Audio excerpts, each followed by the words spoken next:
Je vous prie de vous lever pour l'hymne national du Koweït.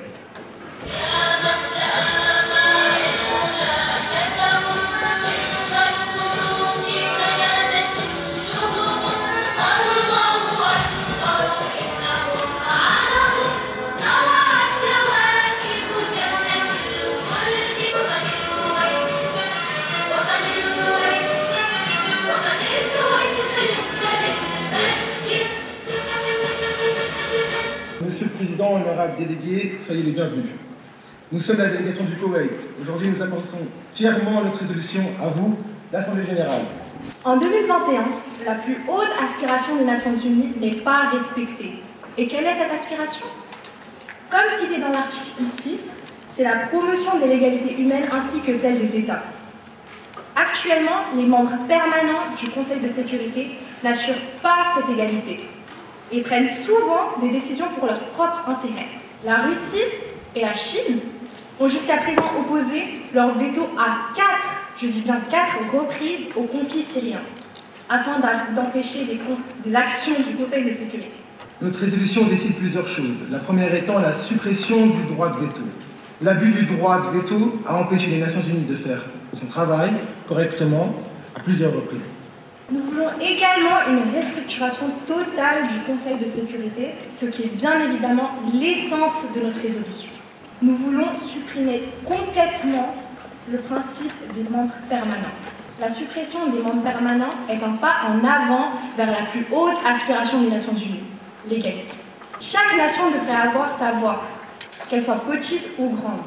Dès lors, le Conseil de sécurité sera constitué majoritairement d'États ayant subi des invasions ces dernières 80 années. Nous proposons que le Conseil de sécurité soit localisé au Koweït.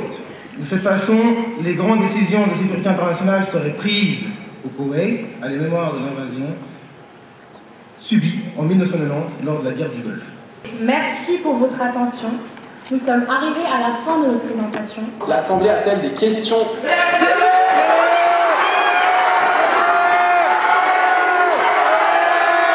Magnifique, je crois donc le premier point d'information à la délégation de l'Érythrée. Vous stipulez que vous êtes victime des décisions du Conseil de sécurité, sauf que ce même Conseil de sécurité que vous critiquez vous a aidé lorsque vous allez vous faire envahir par l'Irak.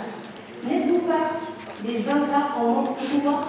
Nous ne sommes pas ingrats envers le Conseil de sécurité. En effet, le Conseil de sécurité prend des décisions très bonnes par moment, mais il y a des moments où il y a beaucoup d'injustice et nous voulons qu'il y ait une égalité totale au sein de ce Conseil. Deuxième point d'information à la délégation danoise.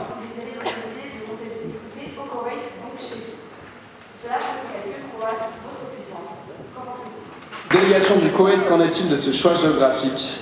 Monsieur le Président, honorable délégué, la vraie question c'est pourquoi pas? Troisième point d'information aux représentants et représentantes qui travaillent pour ISO Cassis. Vous souhaitez placer le Koweït au centre des négociations internationales.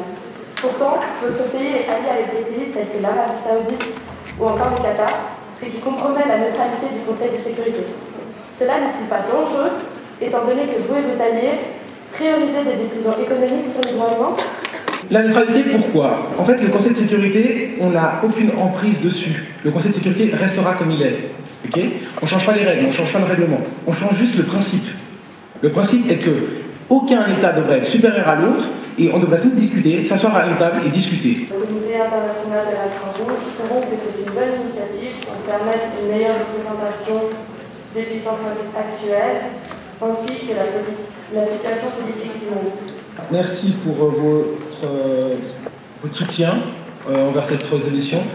Maintenant, je vais donner la parole à la délégation de l'Inde pour le premier droit de parole. Vous avez 5 minutes. Nous pouvons comprendre la demande d'une suppression de la permanence des États membres. Cependant, nous aimerions souligner que les membres permanents actuels sont des pays ayant un réel poids, tant politique et stratégique qu'économique ou militaire.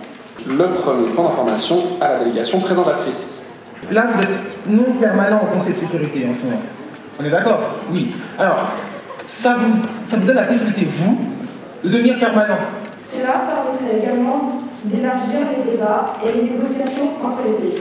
Où étiez-vous lorsque les États-Unis ont voulu injustement nous attaquer? Où Où était le Conseil de sécurité lorsque tout le monde, même les Français, nous ont dit non, ne le faites pas? En effet, le Conseil de sécurité et ses membres permanents et le droit de veto des membres permanents sont vitaux pour équilibrer les forces qui sont en jeu sur la scène internationale.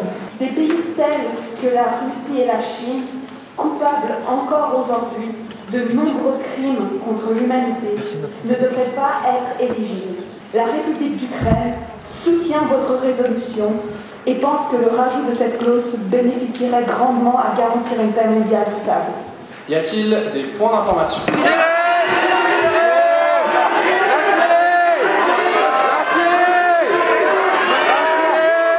La diplomatie ukrainienne n'a jamais reconnu aucun crime contre l'humanité en Chine. Donc je vois bien que vous faites référence à un prétendu génocide contre les Ouïghours. Vous semblez ne pas comprendre que le droit de veto est essentiel au bon fonctionnement des Nations Unies.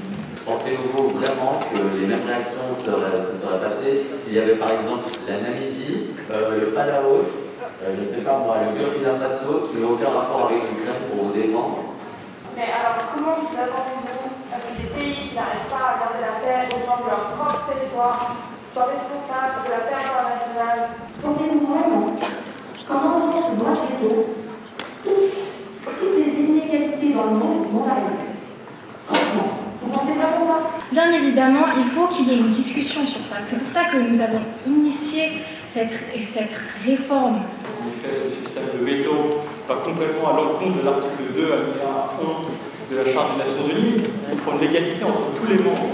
Pourquoi vous voulez que notre système économique se casse la figure?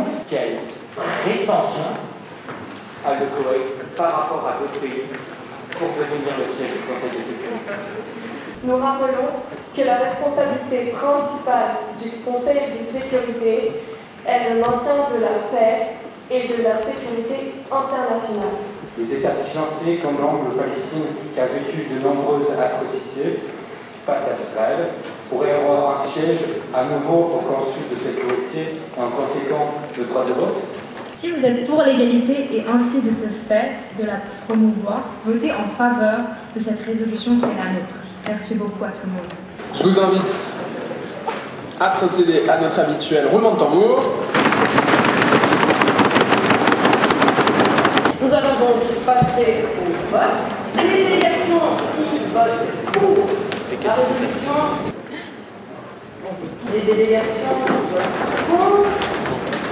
Et je suis au regret de vous annoncer qu'avec 27 abstentions, 58 rejets et 31 votes en faveur, la résolution est rejetée.